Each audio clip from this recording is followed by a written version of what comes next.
another beautiful episode of Before Meet Now, a podcast where opinion gets to meet and generation gets to discuss. On this today's episode, we are going to be looking at marriage. And with me on this episode are, I'm okay with Harriet. Basim Ofoku. thank you very much, Harriet and Basim.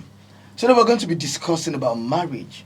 As we all know, there are different sides to marriage. There are stories that are not told, and there are bliss that are not shared. So, we want to look into marriage and its untold stories. Marriage is the most celebrated institution, but behind the vows, behind the promises, behind the celebration, there are stories that are not told, and we will be asking questions about them today. So, are we ready? Yeah. We are Yes. talking about the stories not told about marriage. I want to ask to open this conversation. I want to be a bit controversial. So I want to ask this question directly this way. And I want us to share our opinion individually about this first question. What is the lies the society tell people about marriage? Mrs. Harriet, can you go first? Okay. There are so many lies being told about marriage. It's even the young people that I pity the most. The upcoming, the spinsters that we have at this era. They believe that marriage is a bed of roses. You can only be happy when you're married as a young woman. Without marriage, you cannot be fulfilled in the society. So many things they tell you about marriage, like marriage is heaven on earth and all of that. If you're married, you're going to be happy. You're going to be respected in the society. The only way a woman gets fulfilled is when they are married. All of those are lies. I can tell you that for sure from experience. They're all lies. Yeah. Okay, in my own opinion, marriage is actually beautiful, and then it comes with lots of hard work and sacrifices. So if the society is telling you it's a bed of rose, sorry, that's wrong. It comes with sacrifice. However, the reward eventually is beautiful. So for me, marriage is more like an instruction that every human being should obey. Yeah, you should obey this instruction. You should give it your all, and be hopeful that it comes out in a pleasant way. I don't understand what you mean by it's an instruction. Is marriage an instruction? Okay, Well, so okay, let's digress quickly. So it's an instruction, and I'll say it this way: if you look at different cultures, different countries, different climes, everybody is acclaimed to marriage. It's human being cannot help it. Okay. It is the only way. I'm talking from my own opinion, my own background as a Christian. Okay. So it's more like an instruction. It's the only way that we get to have authority over everything. Two becomes one. So you have to give it your best. Yes, I am aware that in so many occasions it doesn't come out well. However, eventually, for those who put in their best and get lucky, eventually, they enjoy the promises that comes with marriage. In this very selfish world that we are in today, where everybody wants to fend for himself, I want to own my own. Okay. I want to be who I am. Okay. And then you still find somebody who is there for you, who chose you over every other thing, wants to sink with you if you are sinking, wants to rise with you if you are rising. I think it's a beautiful thing. So for me, marriage is just a commandment that we all need to obey eventually. Okay, marriage is a commandment we all need to obey. I think that's beautiful. And whether we like it or not, I think from my background, I see that as an opinion I think I also share from marriage is supposed to be a commandment and we're following. Do people get married for security? Or do they get married because of pressure? Why do you think they get married? You first. Okay, if I'm going to speak on that, people get married for so many reasons, even outside. Some people for that security, some people for love, Okay. some people for what they will gain, Okay. some other people for family connection. So people marry for so many reasons. So security is there, love is there, financial gain is there, family connection, even political connection is all part of why people get married. But ultimately, I think the major aim should have been people marrying because they love each other and they want to spend their life together forever. That should be the major aim, because you see, even when they are contracting marriage, even at the registry, one of the things they will ask is, how long are you going to take this woman for? How long do you want to be in this marriage? And you hear the man will say, for as long as until death do us part. Same thing, the woman too will say, till death do us part. But we know that there are other things behind it. And at the end of the day, the one that gets to forever are usually very, very minimal compared to the ones that along the line, everybody go their separate ways. But many things actually make people come together as husband and wife. But at least the most important thing should always be for love. But we know that in this day and time, so many things actually result in marriage. For so many people go into marriage for so many reasons. So. Okay, in my own opinion, people get into marriage for personal reasons, some for love, but what is most popular today is just to elevate their social status. However, the ideal thing to do is to get married because you have found somebody who you can call your companion forever, and that is usually built on love. Anything outside that might not end up well, and that could be termed as being selfish. Yeah. Yeah. Eventually, would say we all get married because of what we would gain. Like I would say, you get married because you found somebody that you can be with forever, because you think you'll be soft all through your life.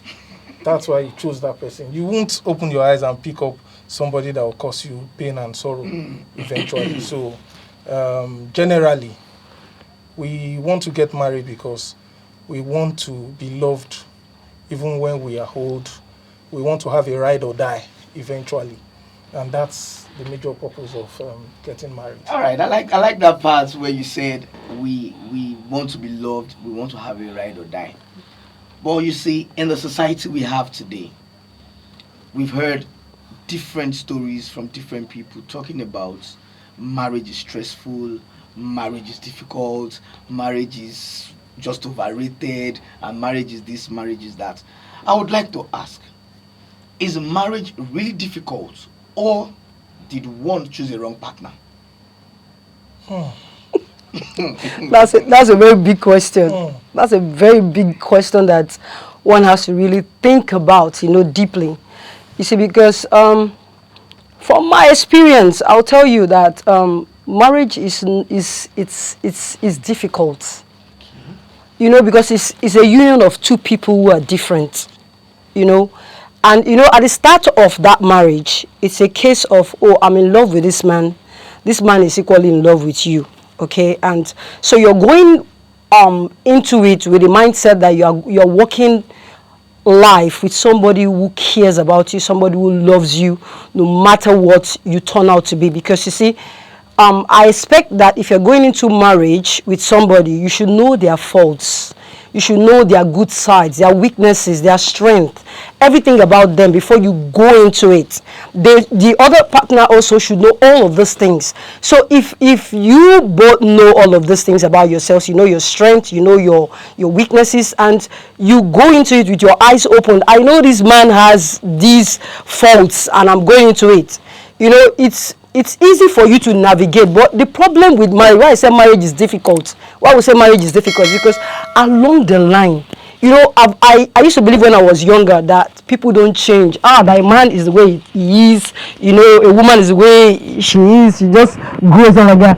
people change. You see, when you start living with people at home, and you call this man your husband, you call her your wife, I've seen people change from being a good Christian that they were at the start of the marriage to being something else that I cannot even describe with words. I've seen ladies also change, from being the calm, quiet, nice lady that this man fell in love with into another demon altogether. And you just see their home suddenly, a home that was constructed on love. You just suddenly see that it's not a war zone. I don't know if you have weakness in your environment. You just hear husband and wife that married. Oh, we are going to be on this thing forever until death do us part. And you'll be hearing them shouting at night, beating each other. Their kids are there weeping, crying, and they are beating each other. They are attacking each other. Marriage is difficult. In the end, I would say marriage is really difficult because at the end of the day, you will marry somebody that you really love. The person claims to love you, but along the line, as you develop, it seems like not that they change. I don't know, something just happens and you just find this person a different person altogether. It's like you wake up with a stranger on your bed and the marriage just keeps going this way and everybody ends up, far apart, and then it's dissolved at some point. So marriage is difficult. I'll say that. I'll conclude like that. It's difficult. Well, in my own opinion, I really think marriage is not difficult. However, it requires lots of work. Picture this. A male of about 30 plus from a different background and a female 30 plus or 20 plus from a very different background. Parents came from a different background, and then you want to fuse them together. And then you expect magic. No. Okay. You need to put in work to ensure it works out. It's a conscious and a deliberate move to make sure it works. Sometimes you can meet a very crazy person, but then work. The work starts from courtship, when you start to select the person. So plenty of people live with or have their spouse during courtship. They see 1 or 2 red flags and they believe they can cope. They believe they can change the person, and then they are unable to put in the extra work that it take to make that person become the spouse that they desire. And that is where it becomes very difficult. But if you are willing, there is a simple formula.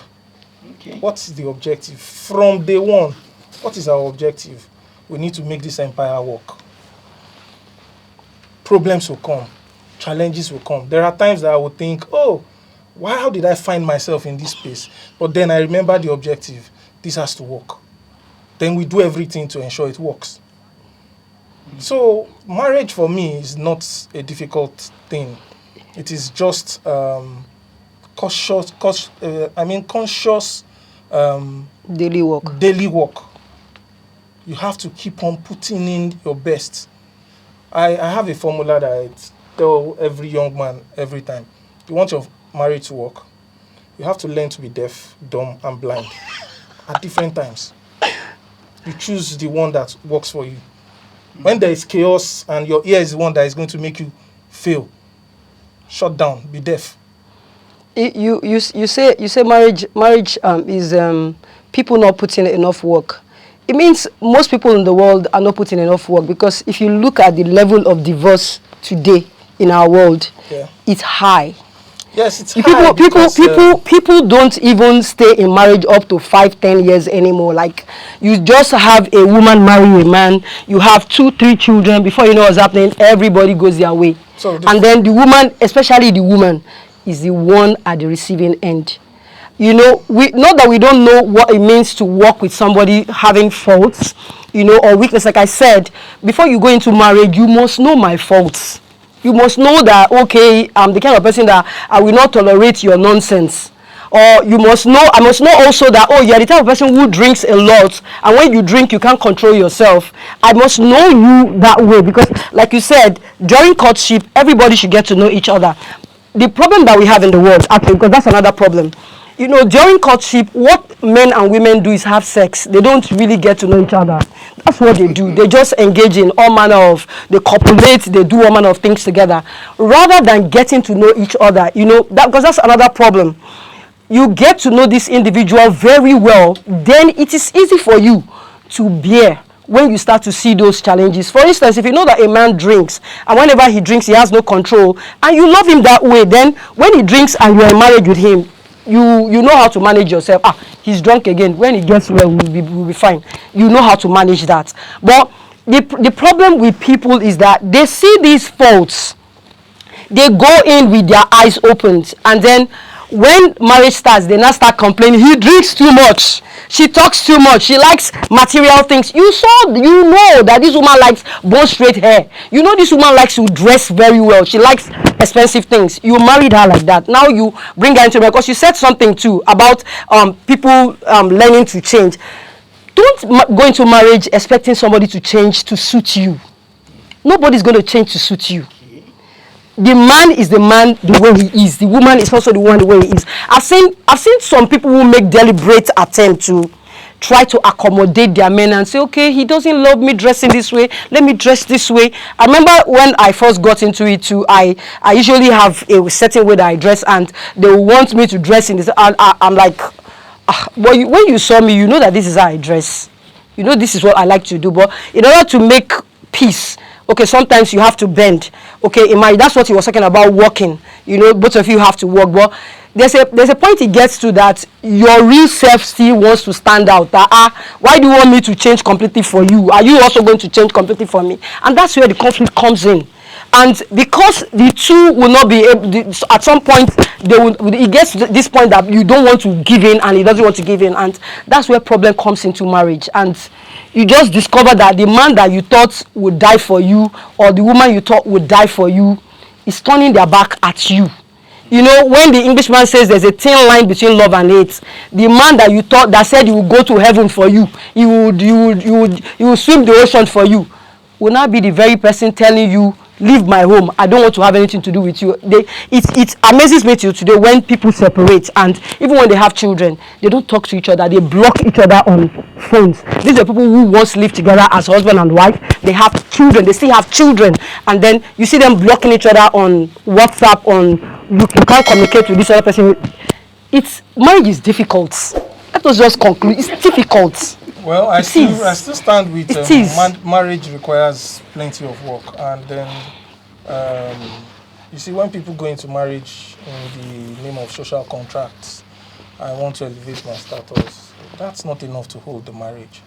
I tell you for free, it's not enough. You know, we agreed that it should be for love, not for social contract, not for security, so not for any of those other things. We said for love, because love ultimately is what can hold a marriage together.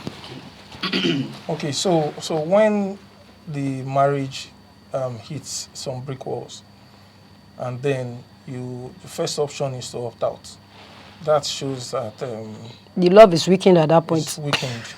Or it's no longer existent. See, why I'm talking in this light is there are some procedures that you take. People trivialize it these days, and it's the foundation of marriage. It's like you get a new job, even with multinationals, they spend quality time training you. Yeah. Right? Yeah. You want to acquire new skills, you spend quality time gaining your training. Yeah. Then you want to marry, and then you just put it on love, and the butterflies flying up and down, and you rush into it without even going for counseling. That's a very big One of the wins for me is counseling. Yeah. Yes. That's a big point. I spent quality 3 months with counseling with older couples. And then there's no magic. There's nothing happening that will be surprising to me, because they've already said it will happen. But when it happens, these are the ways you can get through, get by. Like I said, your objective for getting married, we want to be together forever. Issues will come. Our background is different. We have different ideas. However, when push comes to shove, one person has to surrender immediately. Now, who is that person that will surrender? Who will surrender? So I mentioned young men today, you really want to get married, you want your marriage to succeed. All I think you should do is learn to be blind, deaf, and dumb. If you cannot do that, then maybe you are not ready for marriage. So how does being blind, deaf, and dumb help? You see things that you don't like, and then you try to make corrections. It's not heading anywhere. Are you going to dump the marriage because of what you are seeing? Go blind. Okay. Go blind. Sir, you know Hold on, okay. please. One thing you should understand is that your spouse is another adult that have a mind of That's good. his or her own. Just like you are heady, you don't want to break or bend. That person has the right to that as well. So, but you know what you want from the marriage. Give in. With time, maturity will speak to the person. And then you guys will come to a compromise eventually. It works. Blind, deaf, and dumb. You don't have to say everything. If you see it and it's irritating you, and you know if I say it, it's going to cause serious issues, then go down. Do you know there's another big problem there? There are certain people who have this way of reacting to things, like things are going wrong in the home. The man in particular, so you men are the ones that usually bring problems. You are the ones that are always wanting to control everything. The way the woman will sit, you want to control it. The way the man will eat, you want to control. The way she will eat, what she will eat, what she will wear. You are the ones that like to be in control. Of course, I'm not against the fact that men ought to be like the captain in the house. Okay, they are like the captain of that ship moving. Now, but one thing I've noticed, you see, when a man locks up, he corrects you, you don't take the correction. And you say, okay, keep quiet. The day the man will react, he will react with beating. He will react with attack. He will explode. And that's where you see men beating their wives. So it's better when, if you know that there's an issue, there was something you said that is very, very paramount that I think that's a basic thing that people ignore, and that's why marriages are collapsing today. That counseling that you said. You said every other job that you do, people go for counseling, you go for training, you go for all of those. But you see, marriage is one thing that people rush into. You just meet a woman on the road, you make her pregnant, and then two of you are married. Or you meet, oh, daddy, I found a man last week, and the following week you guys are married and all of that, big wedding and all of that. But you don't take time out to actually do that, go through that training. That counseling that you talked about, because it's very, very key. Now, through counseling, there are so many things you can actually address.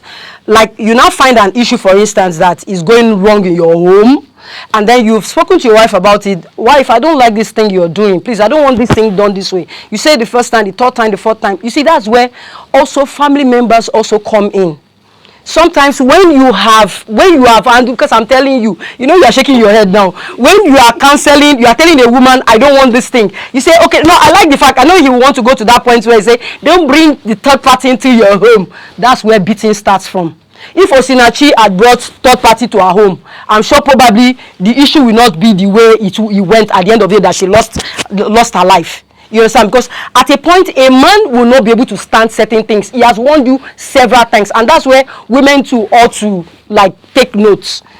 A man, if you have chosen to marry a man, you should know that he's the head of the home.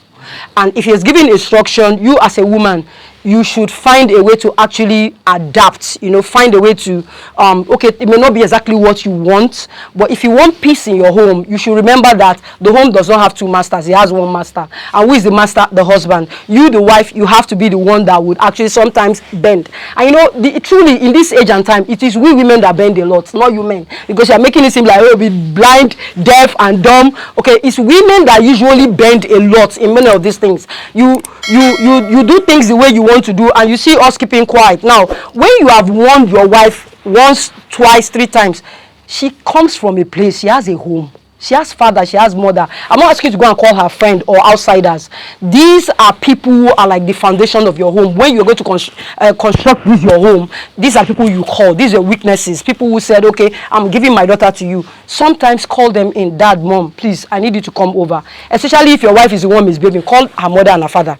If she still has mother and father. If she doesn't have people she respect, call them into the home. My wife is doing this, and I've talked to her, I've spoken to her. I think she to adjust. these people are more experienced than you. They will know how to handle this issue, and you'll be able to handle it. You'll be able to settle the issue. Now, if you say you want to keep quiet, I've said you'll be blind, but the day you react, then your eyes will just suddenly open, and your ears will suddenly open, and then your mouth will open. What will be coming out will be insults. What will be coming out will be curses. What will be coming out with your hand slapping before you are saying, are you mad? They have given like 6 slap, and you will not even be able to control yourself. So don't hold things inside and say, oh, I'm just going to be blind. I'm going to pretend it's not there. You've been talking about it. The way a man is wired, you people don't know how to control yourself when you have won several times. Sadly, you are painting men as not being tolerant. No, I'm not. That's not what I'm saying. I'm saying even women, even women too. The same thing. Can I talk now? So, you see, like I said, it's a whole lot of work. Marriage, very, very, very, very simple, basic institution, but comes with lots of work. First of all, let me debunk the fact that all men could get frustrated and start going physical. No. And then also calling a third party to marital issues, that is what starts breaking the home. Take it from me. You guys swore an oath that day. It is you and I forever, for better, for worse, right? Both of you are adults. If you don't take your wife as an adult or your husband as an adult, that is when you'll be instructing, I don't like you to do this. I don't like you to do this. What's wrong with, don't you think it's better we address it this way? Don't you think it's better you dress this way? Do you understand? Okay. That is how you should approach it. Okay. This person is an adult. You cannot be a second mother or father to an adult. I know where my mom is. My wife cannot talk to me like my mom. Okay. She should talk to me like a partner. The same way I will talk to her like a partner. And then, you see, when you are deliberate about what you are going into, you have thresholds. And then when it is, you're about to trespass, the person calls it out quickly. And as a very sensitive spouse, draw back immediately. You know that you have gone too far. I could be having a conversation and then she says, you are pushing it too far. No, continue. No. You are pushing it too far. And then I quickly draw back. Recalibrate, because I'm talking to an adult. I have a senior friend who told us then, it's making sense to me now, Mr. Alim is his name. He got married to a woman his exact age. And then we asked him, Brother Alim, why did you marry this woman? Don't you think she's too old for a woman you should marry? He said, no, I know why I married her, because the day she tells me, you are sounding stupid, I know she's adult enough to know how a stupid person sounds. I will not take it as an offense. Rather, I will go and think about my actions and see if I'm sounding stupid really. That's his own school of thought. So if you are dealing with an adult, then you should engage the person like an adult, not as a subordinate or a child. Your spouse is not your subordinate. This is your partner in that lifetime journey. So when engaging, it shouldn't result to physical engagement. If you've had a conversation and then it's not working, try a different approach. Keep trying a different approach. What if the person is a business partner? Are you going to go physical? Because I want business done this way. And the partner is saying, no, I don't want to. Are you going to go physical? You will seek other means to address these differences. And that's how marriage is. Calling a third party to your marriage is a no-no. Okay. Because while you are engaging that third party, you are revealing some foundational secrets of your own marriage to that person. And God help you, the person is not a child of God, you are done for. They start to sow seed of discord into that home gradually. You might not see it as very big, but little comments you take on to it. I have people in my family that I cannot even discuss any progress with, because they sow seed of discord or something. Just say something, and then before you know it, the tempo you're progressing with, you start to reduce it because there is a negative vibes already in it. Put that into your marriage and then you lose your marriage. So I would recommend, it is you and your spouse. Do your work before you get into it. Don't rush into it. Okay. It requires lots of work. But eventually, you can beat your chest to say, I have a ride or die somewhere. Okay. That's the beauty of marriage. How many marriages have the do or die affair and stuff, the read or write or whatever you call it? How many marriages are living on that? We have divorces all over the place. Why? Just Because as it's we have not working. divorces all It's over not the working. place.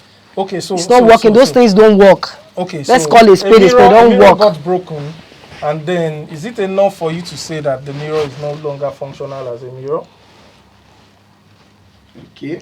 Okay. So you have plenty other machines that are broken. You know, I like what you are saying.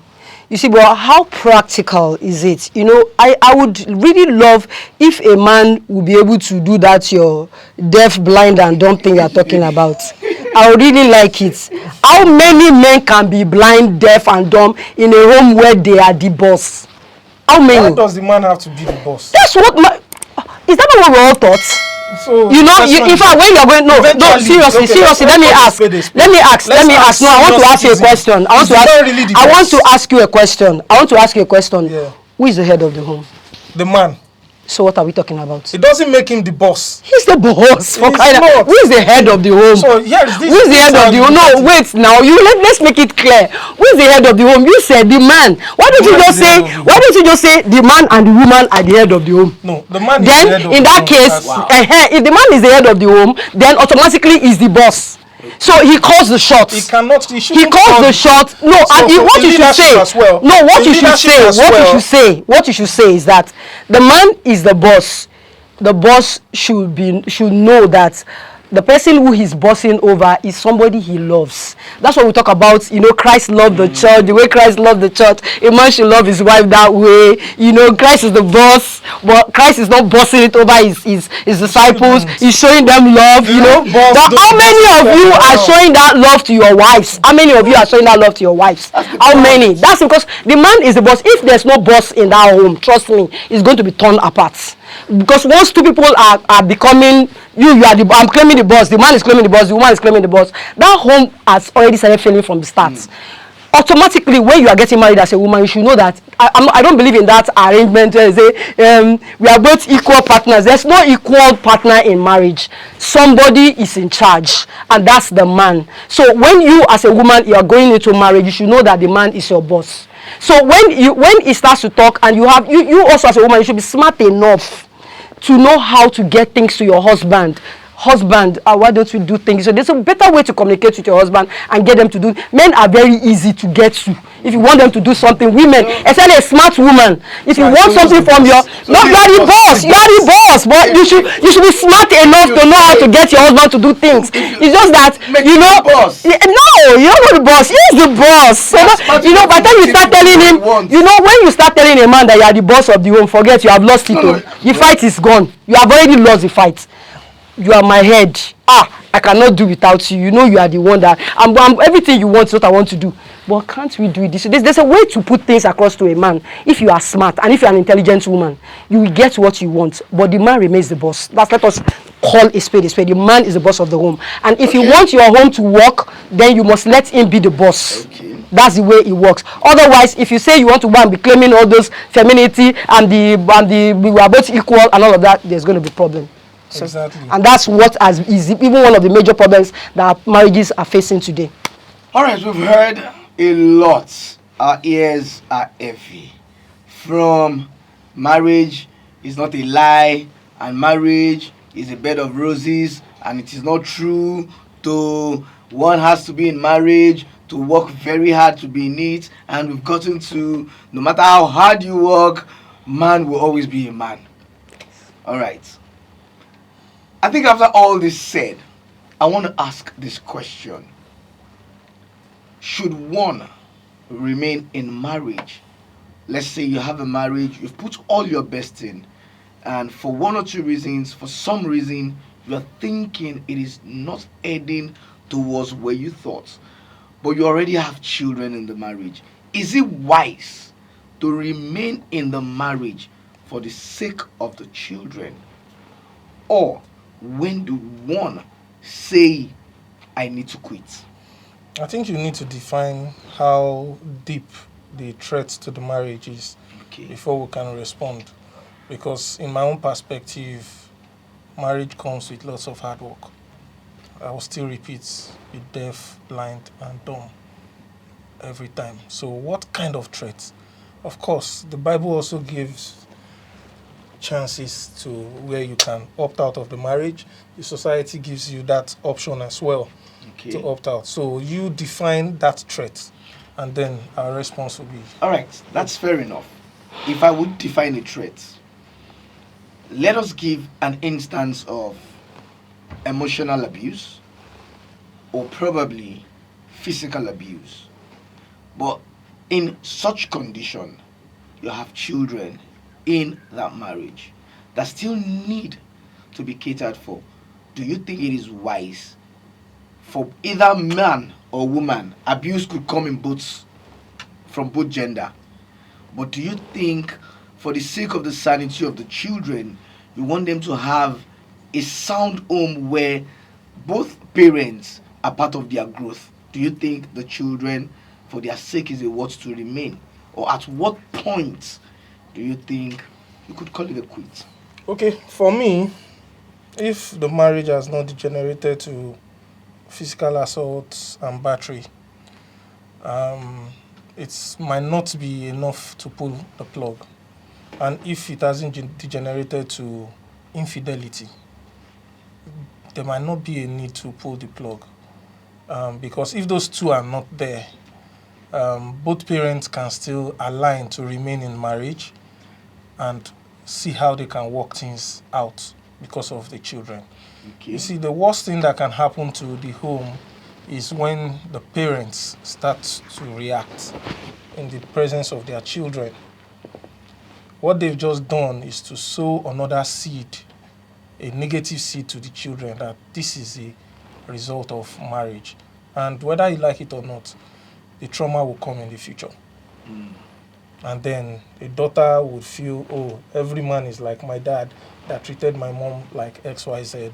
The son would think every woman is like my mother who acts like this way or that way. You know, that kind of trauma would always reflect in adulthood, and it's going to affect the next generation of marriage, except they now go back to the repair house, which is a counselor. That's a third party. Whether in the church. So you are talking about. That's a third party you are bringing in. When it is very threatened. Now you either go to a counselor in the church or a certified counselor who would not add any motive to the conversation. Don't go to family. And the reason why I say don't go to family, they will pick sides naturally. And then Okay. the treatment you are seeking for will be biased. So the counselor will only reiterate your vows. Do you really think you want to break it over this or that? And that's how you can remedy it. But I'll say, above all, if it is not threats from battery and physical assault or from infidelity, of course, I would act like an African now. Infidelity in the side of a woman and the man. Yeah, if it's not in that light, Okay. there might not be need for dissolving the marriage. For every other reason, it's one of those sacrifices that should go down into marriage. Keeping it strong. Keeping it strong. It's if you look at in the Western world, some mafia families, they can't break the marriage for anything because it is what holds them together. They would rather be estranged than not talking to each other. But they will remain in But it. they remain in it. Strategically, they will be there. And that is why I said from the beginning, marriage is beyond human intervention. It is an instruction because several societies applaud it and approve of it. It is beyond social activity. Okay. It's that thing that makes you feel complete and loved. You have your own. In the entire space or in the entire environment that you find yourself, everybody is self-centered, but you still have your ride or die. people that will vote for you, whether you like it or not, they will vote for you. Whether you do well or not. Yes, they are your own. That is the gift from marriage. Ride or die. So you should fight to make it survive. All right. Okay, if I'm going to respond to that, I will never be a supporter of somebody who goes into a contract and pulls out of it. I think it is wicked. It is if people know the effect that it has on, especially marriage that you already started and you have children. If you know the effect that it has on children, you as a man and a woman, you will not break that union. I think, was this early this week, a child walked up to me, by the way, I'm a school teacher, a child walked up to me in school and was telling me about how she was the one who discovered that her father, who lives abroad, is dating close to 6 women outside the mom. The mom is the wife, but he's cheating with like close to 6 women. And when no, it's not over Sabi daughter. Let's put, I want to put this thing into perspective before I give my comments. You know, she said one of those days while she and her father were just playing, the father went to go and have his bath, and she took over the phone, and then suddenly one of his girlfriends called in. That every single place the father goes to, if he goes to South Africa, he has another woman there. If he goes to the UK, he has another. The mother is the wife here, and they have 3 children together. You know, I need to see this man. His kids look like him, because I've seen him before. His kids look very much like him, and he looks so quiet, so gentle, like very innocent man. And she told me, they've been having problem. And you know, why she was just telling me about it, something led us to talk about it. Why she was talking, she broke down and she was crying. Like, I had to start petting her that don't worry, things will be fine. Don't worry, everything will get better. You know, she told me how sad she feels, because she said she couldn't hide it from her mom. She had to tell her mom, and that today, the mom and the dad, the dad is somewhere outside the country. I don't want to mention where. The dad is somewhere outside the country. The mom is here with the 3 of them, and that the mom is the one that struggles and does most of the things. The father supports somehow, but their marriage is strained for like a year now, and that sometimes she talks to the father, but if they have like a need, the mother will say, go and call your father, or go and call your father, and then they'll call their father. The father will say, okay, tell your mother to borrow me, but she should not insult me. Oh. Just tell her to borrow me money and do that, but she should not insult me. And then there's this you know, enmity between the mom and the father, but the children are the one bearing the brunt of it. I know how many children come to me daily crying because their parents are fighting at home, or there's no peace in the home. You know, so for that reason, I will never be a supporter of a person starting a home and then turning your back at a point and breaking that contract that you already made.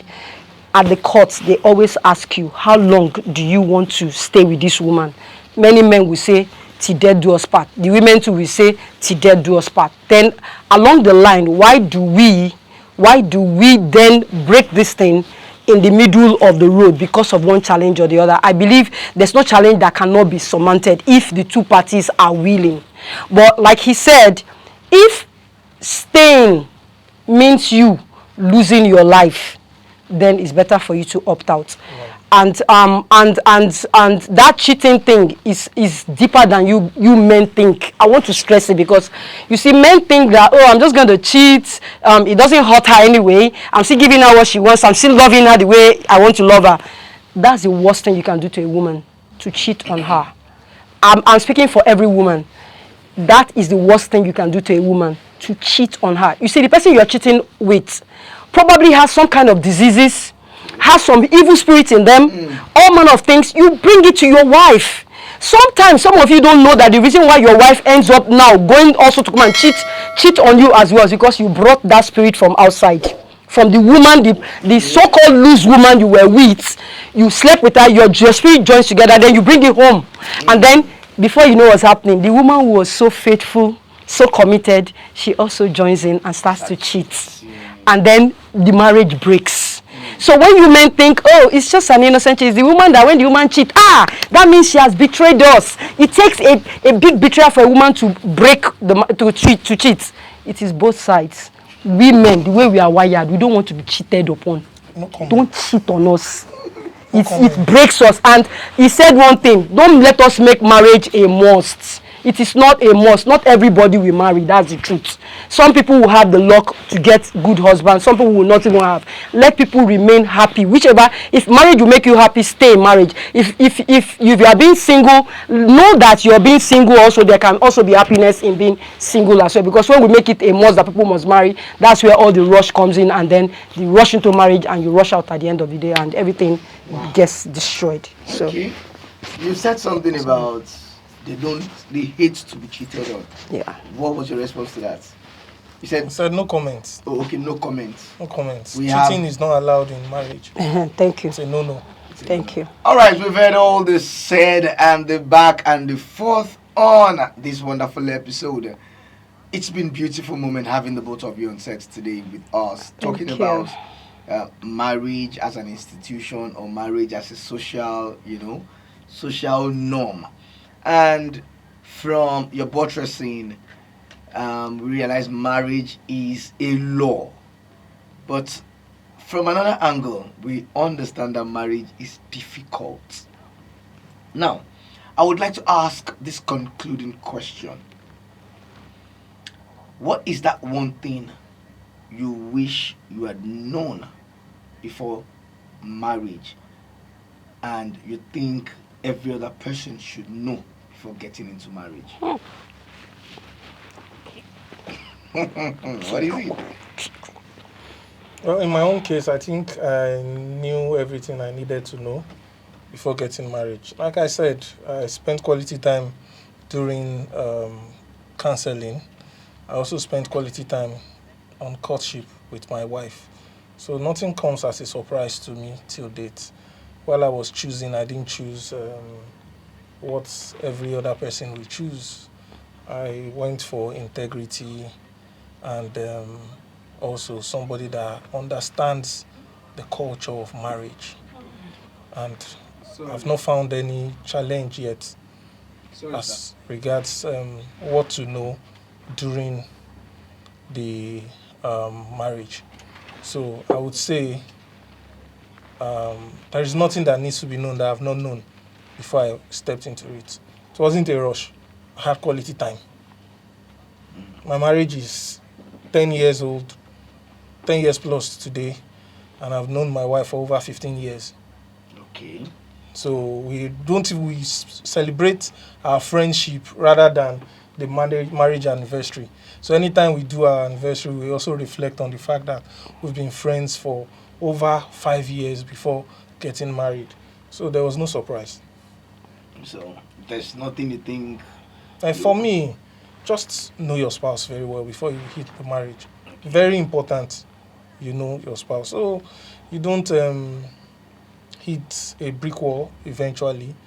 For a lady who wants to get married to a guy, seek for how he treats his mom, how he treats his sister. That is the same way he will treat you. Wow. Yes. Seek for a man that is kind. That is when that irritation comes. He's not thinking of strangulating you. Fact. If you go for something else, you miss it totally. Kindness is also very important because these are two adults that grew from different backgrounds. Irritation will come midway, and then the next thing in your mind is, how did I get here? No. If you don't have kindness in you, you want to hurt the person. That's true. Very correct. So it's important for people that are of marriageable age, spend quality time knowing your spouse before going in. To the marriage. All right. Do you have any other opinion about that or something you want to share about what we should know or what people should know before going into marriage? What you should know, every woman, I'm talking to women now generally, men change. They can change. They are erratic. When they go into this institution called marriage, first of all, they are covered. No, it's not something we should laugh about. It's one of the reasons why marriages are breaking today. I'm telling you, men change along the line in marriage. You see, you can marry a man who is really kind, like he says, a man who is kind, who is God-fearing. You know, get to know him. You've dated him for like close to 2-3 years. There's nothing that prepares you for the day he will say, I'm no longer interested in this marriage. Nothing prepares you as a woman. He just wakes up one day, he meets another woman somewhere, and he's carried away completely. As in, it's not juju, it's normal. Like, I've seen it happen to people. Like, and it is what blows my mind about marriage. So when I see people are jubilating on their wedding day, oh, I finally found my soulmate, they are dancing, people are spraying them, and I'm just saying in my mind, God, please keep these two people together. Don't let anything come in between them. That's what I always pray in my mind. Don't let anything come between them, because you see, the marriage can get up to 5 years. It can get to 10 years. It can get to the 12th year. And the man will just walk into one devil and he will take him away from you without notice. You just see that the husband who is so faithful, comes home early, is always with you, they are planning things together. In fact, people will even be calling you brother and sister. You are now like brother and sister. You are no longer like, you. People know you together and all of that. Suddenly, he just changes for no reason because he has met somebody outside. Especially those of you whose spouses will say, oh, they are traveling abroad to somewhere. You see, when a man tells you he has found visa, he's going somewhere, and you are back in another country, he's going somewhere else. Distance is the worst thing that can happen to any marriage. Once it starts going, just know that pack your children and pack yourself and follow and tell him anywhere you are going, we are all going together. Because you see, along the line, men change. They meet someone else and it just turns their mind and turns them into something else. There's some women too who do the same thing. Okay. You also be with a man, you have been with this man for 10 good years. Then one day you just wake up and say he's not the exact thing you wanted. And you walk out on him. 10 years in marriage, 15 years in marriage. I know a lady who, he has been with this man for close to 12 years. And suddenly, he just came home one day and took his bag and left. They didn't fight. They have 4 children. He left her and went to Abuja and was living with another woman. And what he does, because he has 4 children, he will send food stuff to them. He doesn't want his children to be hungry, but he has forgotten that food stuff cannot cook itself. You need food to cook. And this woman had dedicated her life taking care of the home. He didn't want her to work. Now he has worked out on her. So she's left with the 4 children to be suffering. So what women should know, because we usually, when these things happen, we are usually the worst hit. Because it usually comes to us like a surprise. You know, there's a level you get to, you trust a man with all your heart. And you've been with this man for 10 years. So why do you need to doubt him? You trust him with all your heart, with all your mind. And you say, oh, like he said, ride or die. You are with him. Then he turns his back and walks out on you. So women, men, everybody know that there's a point at which, rather, let me put it this way, be vigilant. Even in your marriage, be vigilant. Be very vigilant. When you start noticing those little signs, this man has changed. It's no longer calling the way he used to call. It's no longer coming home the way he used to come. It's no longer playful as he normally would do. It's suddenly changed. There's something different about him. Know that those are those telltale signs. If you don't stand on your feet and hold what you have down, unfortunately, the man can hold you down, but you cannot hold the man down. When the man wants to leave the home, you as a woman, you cannot hold him. That's the sorry thing. You know, but like men, you can, there's a way you appeal to a woman who wants to go. And you show her so much love, she will want to stay. But you know, you men, when that woman with those big things in front and those ones at the back has taken your mind away, you know, there's no appealing to you, you won't come back. So I think people should have that at the back of your mind. When you are in marriage, be very vigilant. Know those telltale signs. When the man starts changing, when the woman starts changing, know those telltale signs. And if whatever you can do to sustain the marriage, especially when you love your husband or when you love your wife, do everything at that point. Ask questions. Please, what's happening? Did I do something wrong? Is something going wrong? Please talk. Sometimes just create the opportunity for people to talk and open up to each other. I like to ask questions. Please, are you dating someone else? Is somebody coming between the two of us, let me know so I can start preparing myself. What's happening? You know, sometimes some men can actually just open up to you and say, I'm just liking this woman.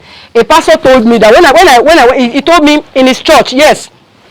He told me in his church that when I went to like for counseling one of those days, he told me, he said there was a time he stopped. This one is a pastor. He said he just started liking one lady in his church and started disliking his wife.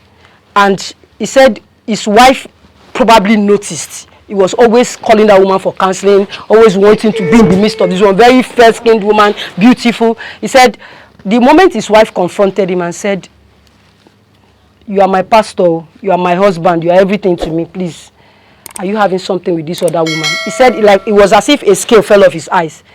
He just owned up. He said, please help me, I can't help myself. So, and that was what saved their own marriage. The man was already gone. He told me in his mind he was gone, that all he wanted was that woman. He wanted to sleep with that woman and have her. He didn't want his wife anymore. So we all have to be vigilant in marriage. You as a young girl, you are going to marriage, know that these things are things that are possible, that can happen along the line. Open your eyes and make sure that you hold what you have down. Defend your marriage with all your heart, men, women, so that nobody comes in between you and your spouse. That's what I would say. All right, you've listened to all of they have to say, and it's another wonderful episode of Before Me Now, like we said earlier, and we've come to the end of this wonderful episode, the marriage episode.